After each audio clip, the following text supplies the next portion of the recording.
Manolima, kotumbola ngai te. Ah, ben, celui-ci, c'est le dernier hein, qui vient de sortir, les Tontons Frimeurs, que tu as lu. Donc, voilà. C'est le tout dernier bébé. Alors, il y a donc celui-ci qui est en 2 tomes. Voilà, le Pèlerin Bantou. Ça, c'est le premier qui est sorti, le Pèlerin Bantou. Ça, c'est le tome 1. La couverture de Sarah, toujours. Et ça, c'est le tome numéro 2. On s'est posé la question, est-ce que ça vaut le coup de sortir un livre de 450 pages? Bon, du coup, on l'a coupé en 2 pour cette raison-là. On se disait que c'était beaucoup plus facile peut-être à manipuler, à lire, etc., etc. Donc ça, c'est le tout premier, en fait, qui est sorti. Après, alors il y en a un qui n'est pas encore sorti. On est en train de le corriger. Ça, c'est un exemplaire de correction, donc qui s'appelle La Tontine du Diable. Zabolo, c'est le diable. C'est un petit peu, j'ai mis en fiction un peu cette tontine-là qu'on organise avec les frères congolais. Évidemment, on a fait toute une fiction juste autour de cette sociologie de la tontine, donc avec une participation du diable lui-même, mais sans que les différents participants soient au courant que parfois l'argent qui rentre chez eux, c'est l'argent pris au diable. Et comme tout argent qu'on emprunte au diable, il y a un prix à payer.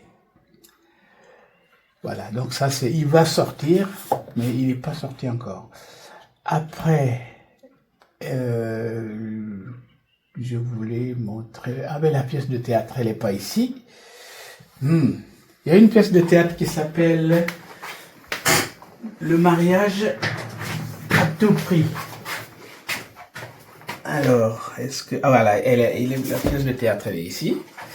Voilà, ça c'est Le mariage à tout prix. C'est une pièce de théâtre toute simple sur, voilà, un petit peu la valeur du mariage. Le mariage, alors oui, bon, on se marie dans tous les pays du monde.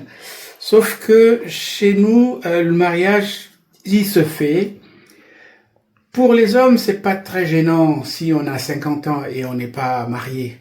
On peut même rester célibataire toute sa vie, ça gêne pas dans la culture du Congo.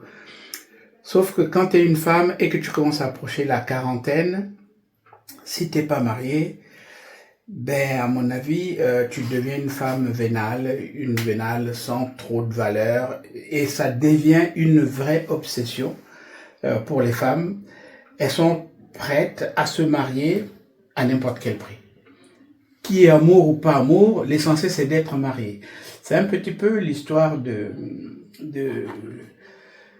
Les Impatientes de Madame Abdul, je sais pas comment elle s'appelle cette dame, Les Impatientes, où les femmes préfèrent être, en tout cas dans la culture de l'Afrique de l'Ouest, préfèrent être la 6e ou la 7e femme d'un homme âgé, mais c'est mieux que d'être célibataire, d'une certaine manière. Donc culturellement, le mariage c'est très très important.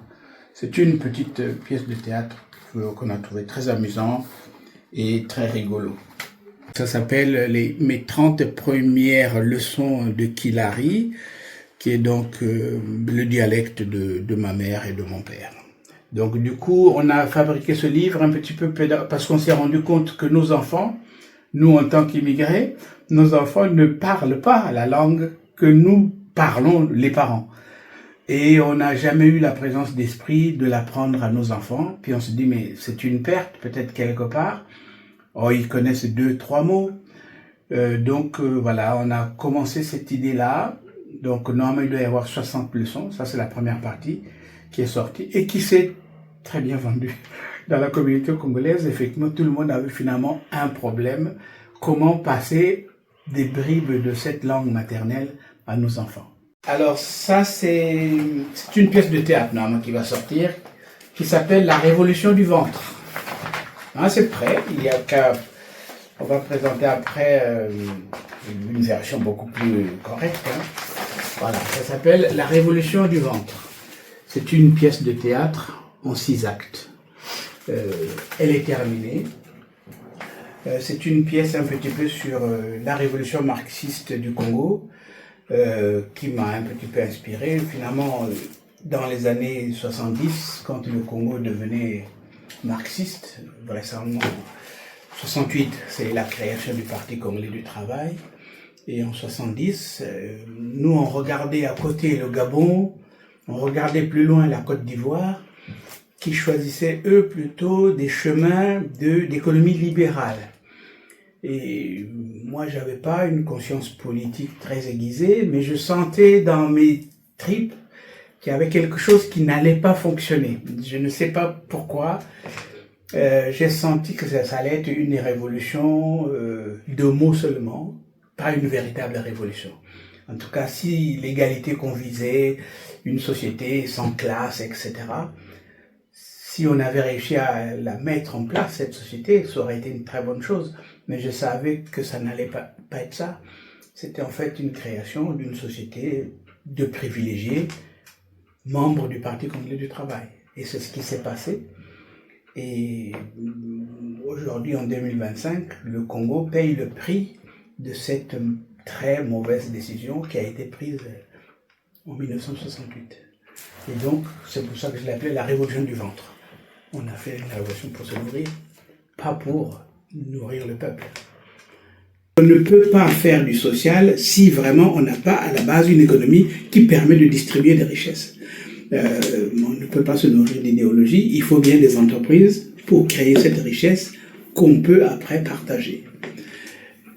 Donc, il me reste vraiment pas de marxisme du tout. Je pense que j'en porte pas les traces. Et même quand je discute avec mes amis, ils ont tendance à dire « Ah oui, mais tu serais pas de droite, toi ?» Je ne sais pas ce que ça veut dire être de droite. Moi, je suis pour les idées qui fonctionnent pour tout le monde. Si cette idée-là ressemble à une idée de droite, ça me fait ni chaud ni froid. Et s'il ressemble à une idée de gauche, ça ne me fait ni chaud ni froid. Mais c'est l'idée pragmatique qui permet à quelqu'un qui n'a pas les moyens de mettre ses enfants à l'école sans que ce soit un casse-tête. Et puis aujourd'hui, honnêtement, quand on regarde les pays qui étaient marxistes hier, je ne sais pas, ça n'a rien donné. Peut-être le Bénin, qui était marxiste comme nous, mais le peuple lui-même, qui est affamé, continue à applaudir les gens qui l'affament. Et ça, c'est absolument terrible. C'est-à-dire qu'on donnerait le même pouvoir aux gens qui sont affamés. Je ne sais pas pourquoi, j'ai le sentiment qu'ils feraient exactement la même chose que les gens qu'on critique au pouvoir. Ils sont devenus beaucoup trop matérialistes. Les seules valeurs qu'ils semblent porter sont des valeurs qui sont de l'accumulation de biens. Et dans ce sens, j'ai pas beaucoup d'espoir.